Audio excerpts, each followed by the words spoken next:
I need this. There, is that better? In Sierra Leone, I'm called by Capriema Mobole.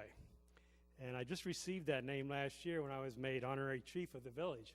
So they presented me with this shirt and a special ceremony and this hat, which I'm going to take off because it's very warm. And I was told the name B-A-I, is chief in Sierra Leone. And a lot of times I would be called chief just because I've been there many years, but I guess they made it official. And Capriema is the name of the founding father of the village that we work in, Mobole Village, which just so happens to be 2 miles down the road from the village you're involved with, Macambana. So Capriema was the founder of the village about 120 years ago, and Mobole obviously is the name of the village, so it's by Capriema Mobole. And like I say, most people just call me chief, and that goes over real good with the team that when I lead the team over there. I'm going to talk to you a little about what it's like in Sierra Leone, some very specifics about the village of Macambana, which you're involved with. Sierra Leone is a very small country. It's about the size of South Carolina, and it's located on the west coast. I don't want to say it in your way. It's on the west coast of Africa, and it's located 90 degrees north of the equator. So it's a very warm climate in their summer, which is our winter. And it gets cool and rainy. They get up to 150, 180 inches of rain in the summer. Our summer, and it's usually in the low 60s and very cool, damp, and rainy all summer long. There's a lot of mountains, rivers. They actually get snow in the mountains in the wintertime in their summer, which is our summer, which is their winter. Lots of rivers. It's really quite a beautiful country. This next slide is a picture of us landing in. It doesn't show up very well, but there's a lot of savannas, like I said, rivers. Unfortunately, they don't have a lot of animals, wild animals like we think of lions and tigers and those kinds of African animals. Many of them were killed during the Rebel War, which I'll talk about, and they were just chased out during all the fighting that was going on. Unfortunately, it's a very poor country. It's one of the poorest countries in the world. And back in 1994, there was a rebel war, and the war was over the diamonds. You might have heard of a movie called The Blood Diamonds. It was portrayed and showing what was going on with the diamond mining. And what happened is Charles Taylor, who's now in lifelong sentence in prison, he was sentenced by the World Organization because of his war crimes, brought rebels in from Liberia. They came into Sierra Leone to get the diamonds, to use diamonds to support their war efforts. And rumors were that it was also to support Al-Qaeda. And this was back in 1994. Well, unfortunately, this rebel war lasted for 10 years. And the atrocities that happened during this time were awful. And the movie was portrayed with the amputations of people's hands and people's arms. Rebels would come into town and they'd line up the men and they say, do you want short sleeves or long sleeves? If you wanted short sleeves, they cut your arms off at the elbow. If you wanted long sleeves, they'd cut them off at the wrist. This was just a few of the horrific crimes that were committed by the rebels. Unfortunately, this war lasted for 10 years, and then the United States and Great Britain decided enough is enough. They sent in special forces, and in 2 days, a 10-year rebel war was over. Then the economy started coming back, and things were starting to do better.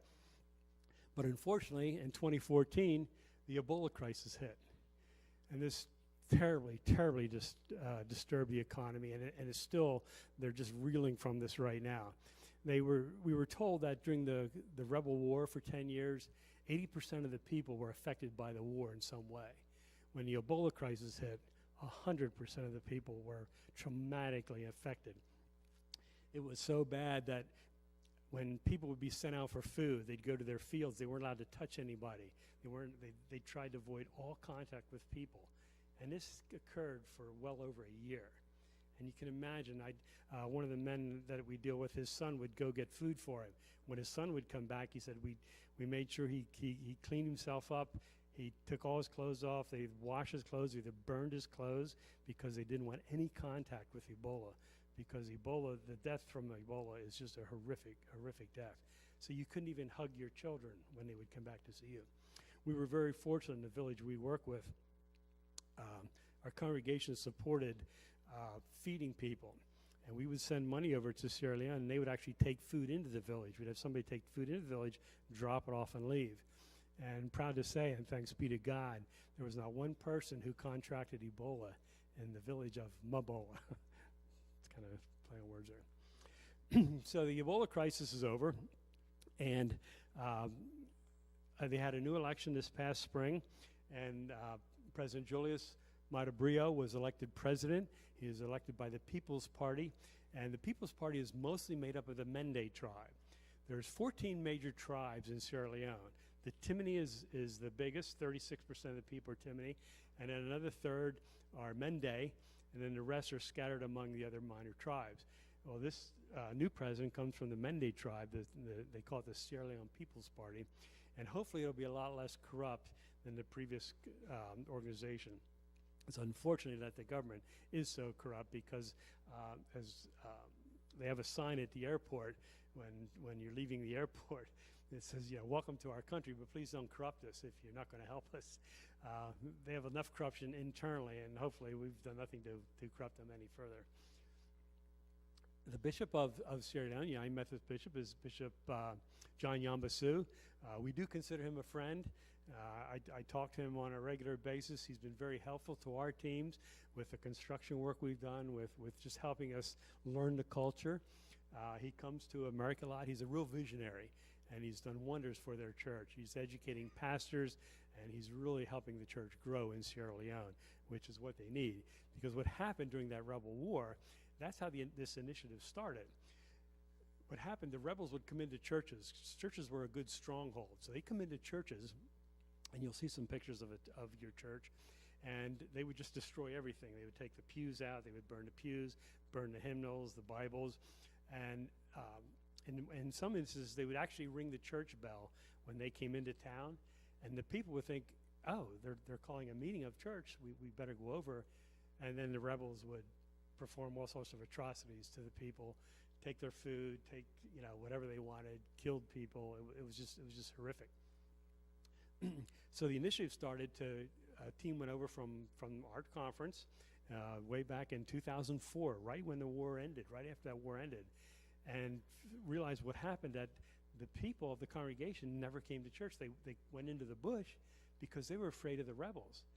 Well, if nobody comes to church, it's kind of hard to pay the pastor. So the initiative was started to pay the pastors so that they would have food, so that they could start ministering to their congregations again. Next slide, please. It's a very mineral-rich country. They have iron ore, diamonds, bauxite, which is aluminum, and rutile, which is titanium ore. And the last I'd heard, that all the titanium that comes out of Sierra Leone comes to the United States. Now, these ores represent 75% of all the exports of Sierra Leone, but unfortunately, only 15% of that is part of their gross domestic product. That just shows how much fraud, and the government leaders are taking all the money from all the ores and stuff. The Chinese are very big in the iron ore mining, and they will literally go into a village. They'll go to a small town like a Marion, and they'll go into town and they'll say, hey, listen, there's iron here. We'd like to give you something for the iron. And they literally give trinkets and small gifts to the people of the village, the leaders of the village, so they can mine the ore, and none of the proceeds go back to the village. The only good thing that I've seen them do is they've built some very nice roads and some very nice railroads, but the railroads are only used for hauling iron ore. Next slide, please. There's also a lot of great vegetables and fruits in Sierra Leone, but unfortunately, because of the rebel war, they don't have as many farmers as they used to have. People were so afraid of the rebels that they moved into capital city Freetown. And Freetown grew to triple its size. There used to be 200,000 people in Freetown. Now there's 600,000, and the town cannot support that number of people. And all the countryside lost their farmers. For 10 years, all that generation of new farmers, those 8-year-olds, 10-year-olds, 12-year-olds, moved to the city. Now they have nobody farming. Sierra Leone used to export rice. Now they have to import it. And all these lovely fruits and melons and stuff, we go there, we just love eating that stuff, but we can't eat any of the fruits, vegetables, unless they're peeled. because of the bacteria and disease that's there, which I'll talk about a little bit later. We need everything peeled. The guest house we stay in, the cook there knows how to cook for Americans to make sure that we don't get indigestion and serious digestive problems. One of the things that's very important in Sierra Leone is relationships. And we found out early on that when we go to Sierra Leone, obviously we stand out. We're white people in a black culture, in a black country. So people need to know, what are you doing? And so we learned that every year at the bottom left picture, which isn't showing up real well, we'd always have a meeting with the village elders. And the village elders mean the chief of the village, because it is very tribal, the pastor of the United Methodist Church, there's a Methodist church that we support, the imam, the Muslim leader, and of course the Muslim leader and all his elders from the church, the pastor of the Methodist Church and all his elders and people of the church, the chief and his family, and pretty soon there's a full crowd of people. The children come gather, the women come gather around, and it is very biblical. We literally meet under an acacia tree, just like you read in the Bible. We sit there and we say, what's going on in the village? What do you need? Because we heard they needed a new church when we first started working there in 2007. And they did. It had bullet holes. They had no hymnals. They had no Bibles. They had a shell of a building. And the church, as we'll see later on, was built in the 60s, and it was falling apart. But they said, you know what, we need wells and we need latrines. There was other things that were more important than a church building. We can worship outside, but we need things. And so we started building latrines and wells, and that actually saved lives. Because they would go into the woods to go to the bathroom. In the rainy season, everything would wash down into their gardens, and it would cause dysentery. It's one of those diseases of the poor. And the picture on the left there was the paramount chief. We got to know the paramount chief. And interesting enough, the paramount chief is from the village that we're supporting. So he's very interested in what we're doing. So we make sure we always talk to him. This is what we're planning on doing. This is what the people want in Sierra Leone. And then he also helps guide us. The next picture, this is your church in Sierra Leone. It's a little hard to see. I don't know if you can look at that double door. The door is broken apart at the bottom. The church is literally falling apart.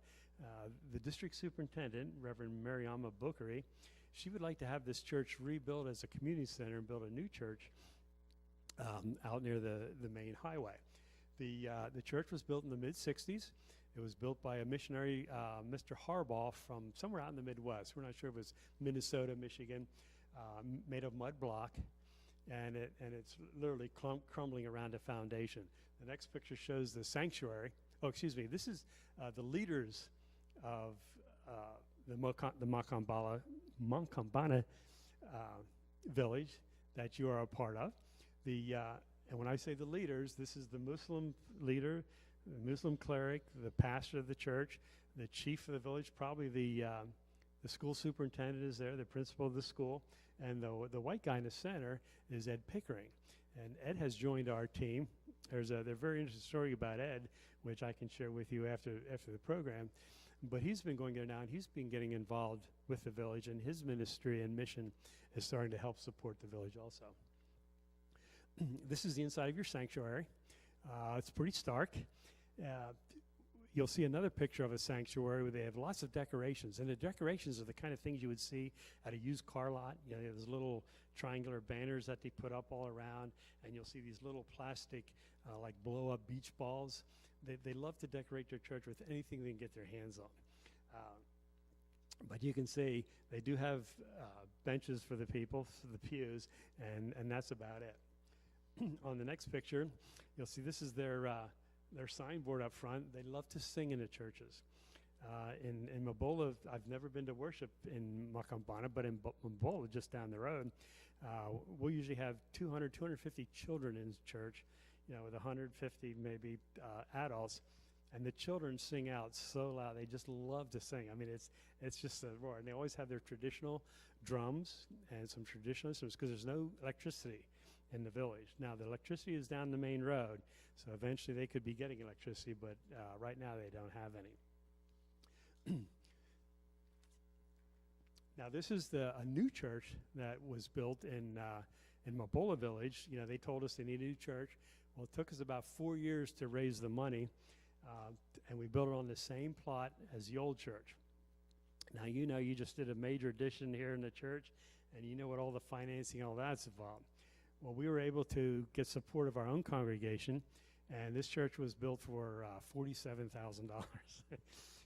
Now, there's no basement to it. It's on a slab, but it's a beautiful church, and the people are taking care of it very nicely. This just shows the possibility of things that can be done. These are some pictures of a woman. This isn't in Makambana Church. This is a church we visited, and they were showing us, some of the songs they wanted to sing for us. The women just dress so beautifully. Most women only own one dress, one very nice dress, and you wonder how they can keep it so clean because they walk. This church, Makambana, that might be the only church within a mile radius, United Methodist Church, in a mile radius of their village. So people will walk a mile, and sometimes in some cases 2 miles to go to church. And you wonder, how do they stay so clean when they're walking on these dusty roads in the summertime when they have 30 inches of rain a month, how they can make it through and look so clean and look so nice. But they do. And in the front, you'll see an offering box, a little basket. I've been to some church services where they will take 5 offerings. And it depends who's there. If we're there, they usually take a couple extra offerings.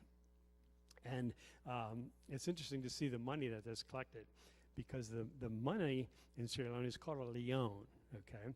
And there's 7,500 leones to $1, okay? That's the exchange rate. So you divide 7,500 into $1, and I don't know if that comes up to, 17 cents, 18 cents. And you'll actually see people putting in coins, like a 100 leone coin.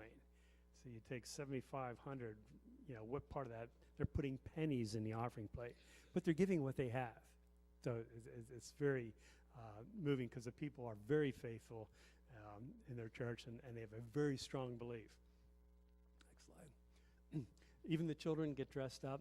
These 3 girls, they're just amazing. They came to church, they had eyeliner on, and they were decked out and ready for church. Thank you. On the next slide, we always would provide a feast. We continue to do this, a feast after church for the members of the congregation, because traditionally they only get 1 meal a day. And so to have a feast for them, to have this big meal, they really enjoyed that. We would buy the rice. We'd buy a 50-kilo bag of rice. That's 110 pounds of rice. And, all those that have cooked rice at home, when you cook rice, you have a cup or 2 that you make, and it makes a big pot of rice. Can you imagine 110 pounds of rice being cooked in they get huge cauldrons that they cook the rice over fire. We provide the rice and the oil, and then the people of the village provide the fish, chicken, all the greens, and they mix up this beautiful greenish brown looking sauce. Actually, it tastes very good. Unfortunately, we can't eat in the village because of the sanitary conditions and the way they clean, and they don't use fresh water that we can use. We have to always drink bottled water. But that one plate of food is for one family. And so each family, the mother of the family will come up, grab a plate of food, take it back to their house, or they'll all gather together, and all the children will be around, and the parents, and the kids will eat first, and then the parents will eat whatever's left of the food. So it's really neat to see them, and they love having a feast. Typical homes in the village, most of them are made out of mud block, and they build these they go down into the swamps near their homes. They collect the mud and grasses, mix it together, make mud blocks, and then when they build the house, they put a stucco coating on it and paint it. And a well-built mud block house can last 20, 25 years if it's well maintained. They put a zinc or tin roof on the top of the newer homes. Some of the older homes do have thatched roofs. They prefer thatched roofs because they're cooler, but the problem is during their summer or winter, our summer, when it's all rainy and damp, they cook inside the hut. So with all those sparks and things, they can get fires. In fact, the leading cause of injury to children is fires, because there's always a fire going around the house. So they use mostly tin roofs. There's a typical thatch roof, and you can see how high it is, so it does stay cooler. The picture on your left, This is a very old home, and the poorest of the poor, believe it or not, there are even poor people of the poor people in Sierra Leone. They build their houses out of, they'll build a framework of mud sticks. And then they'll just take big clumps of mud, kind of about the size of a grapefruit, and just jam them in the sticks. And that will be their mud house. These last only maybe 8-10 years. They constantly need maintained. They're a lot of work. But for those who can't afford the block house, this is what they do. Thank you. It's hard work in a village. Children work, mom works, dad works. Left picture is a young boy carrying a bucket of water. I know all of those that go for grocery shopping know that a gallon of milk, pints a pound the world around, so a gallon of milk is what, 8 pounds? So this boy is carrying probably 3 or 4 gallons of water on his head. So he's got close to 30 pounds that he's carrying. And they'll carry this. Sometimes they have to go a quarter of a mile down to the stream to get water if there's no wells in the village. Very hard work. These other boys carrying firewood. They're always burning with firewood or charcoal, so that's always a daily, every couple day process, going into the woods, cutting trees for fires. The woman on the bottom left, she's winnowing rice. Really interesting. One of my first trips over there, I was walking through the village, and that's when I took this picture, and I'm smelling grain roasting. And I used to go to Lancaster a lot, and there's a Kellogg's plant in Lancaster that makes cereal. It's a really great smell when they're roasting the grain to make the Rice Krispies and stuff. Well, I'm walking through the village, and I said, I'm smelling Rice Krispies. This is really good, and I couldn't figure out where it's coming from. Well, then this lady came out and her friend, and they unraveled this big tarp that was piled, probably about 2 feet high, and inside that was the rice. And here they were roasting it in the sunlight. They had a solar roaster, and they were roasting the rice, and then they would take the rice, winnow the rice to get the hulls off the rice. This is a picture of girls getting water while we were in the process of building the church.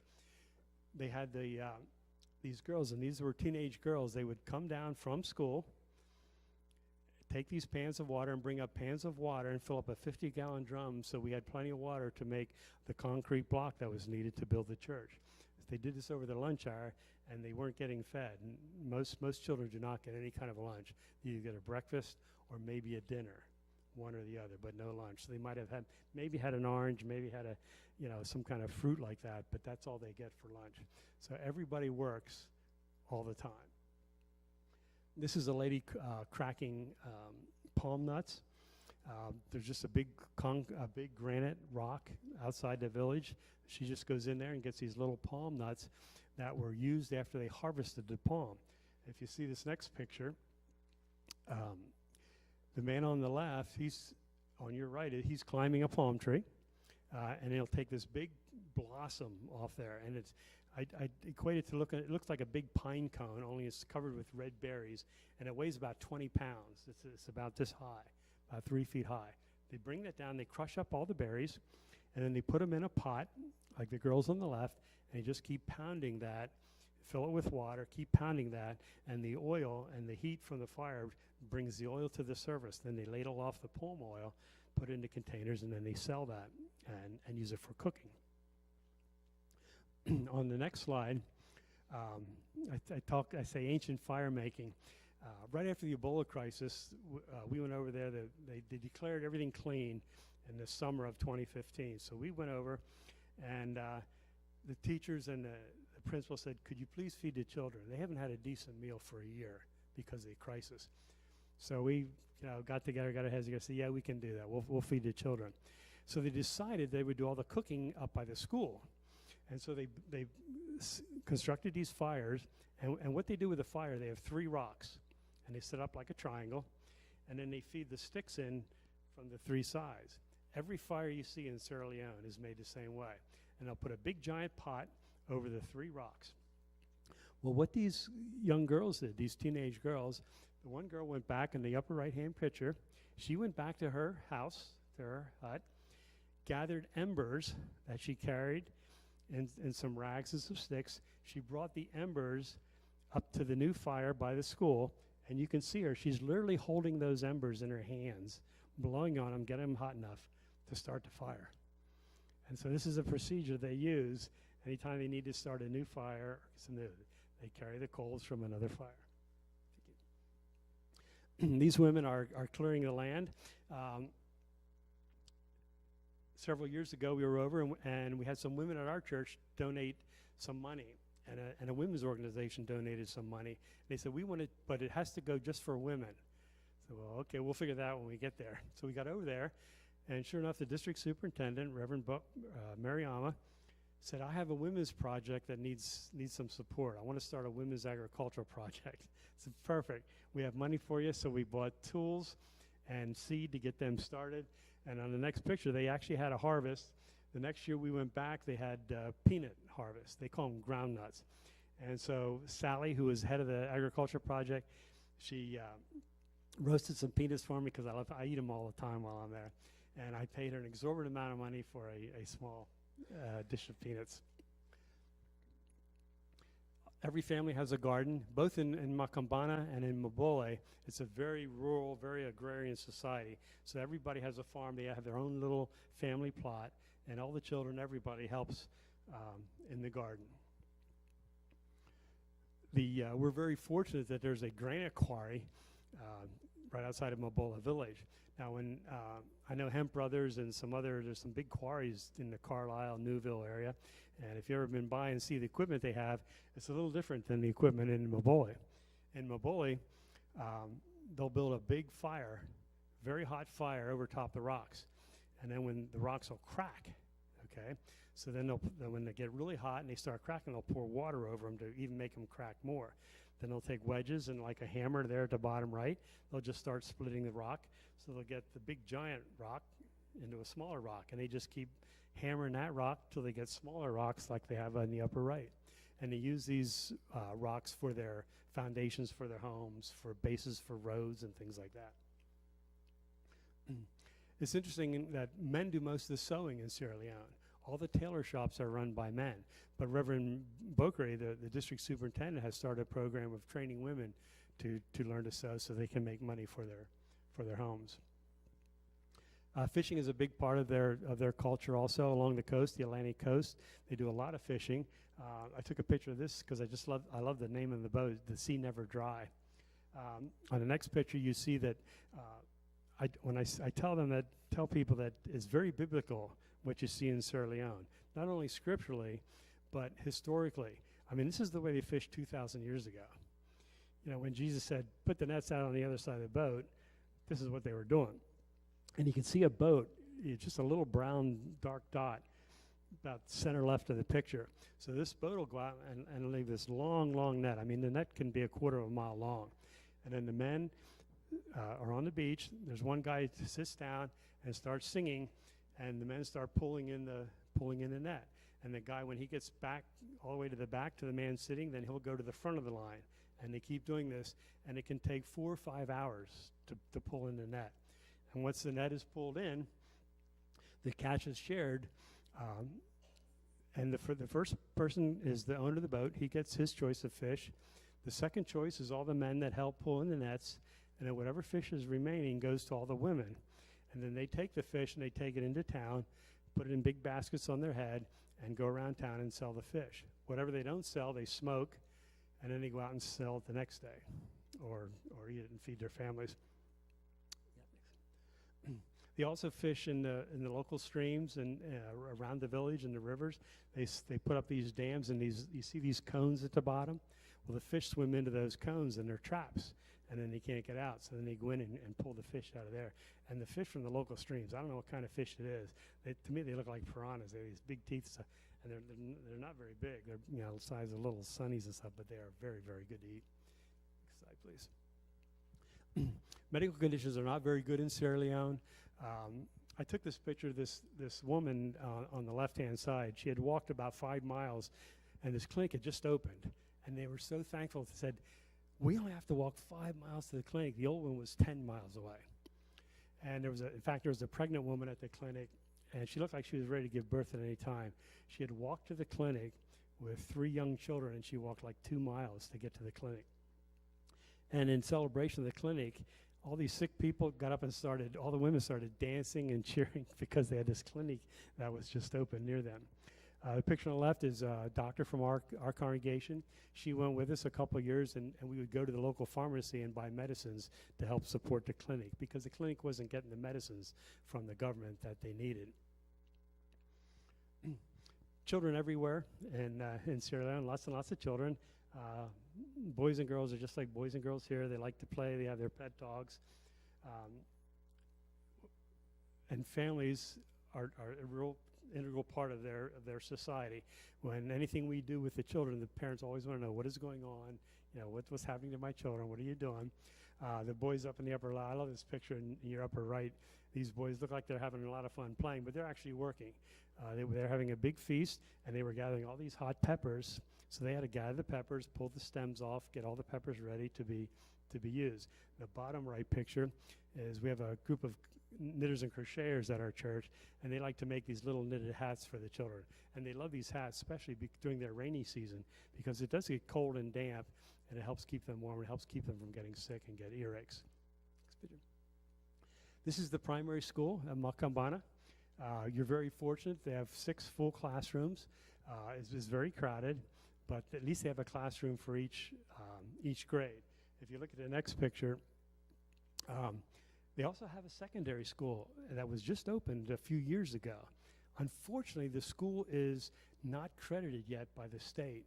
So all the teachers you see in the background are not getting paid. And the teachers, we have teachers at our village that haven't gotten paid for 4 years. They're still teaching. They get support of the village, and we help support them financially. But these 3 young children in the front, they're on scholarship. It costs $110 a year to send a child to secondary school.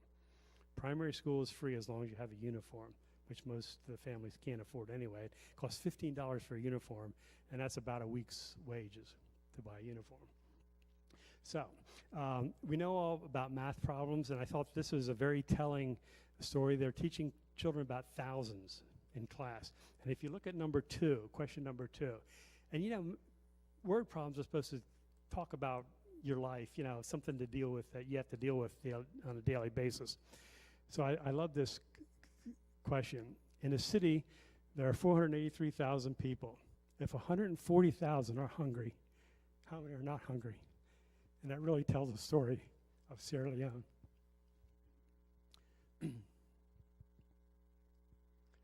This is the classroom in Mobole, and we only have 3 classes. So that means first grade and second grade are in the same class. So the first graders face one direction, second graders face another direction. There's a teacher at either end trying to teach in this classroom. It's really crazy, how they learn. And there's 80 children in a room. Yeah. How can you help? There's many ways you can help. Let me tell you, the people of Sierra Leone really love the fact that you're supporting the initiative. And the people of Macambana know that. So all I say is keep in touch with them. We have teams that go over every year from our church. We'd love to take somebody along because your village is just right down the road from the village that we work in. Love to have somebody come along, show you what's going on. But there's all sorts of ways to support. The least you want to do is keep in touch with the village. You can do scholarships, school supplies, help dig wells. But I do encourage you to visit because it's an experience, it's a life-changing experience, and you'll never regret the fact that you went. So thank you for your support. The last slide is, I do believe a brighter future is on the horizon. I've been saying this for many years. You see things improving. The people have a lot of hope. They do. Their faith is just unbelievable. When you sit down to a meal with them and they pray, thank you, God, for this food, they really mean it. They really mean it. There's one of the minor prophets, Habakkuk. He was complaining to God. He said, and this is, way back in Old Testament. He said, what is going on in the world, Lord?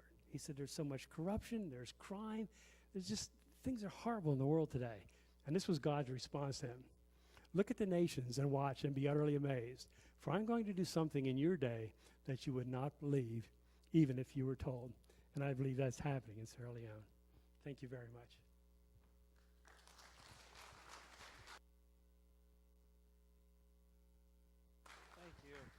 Thank you, Ken.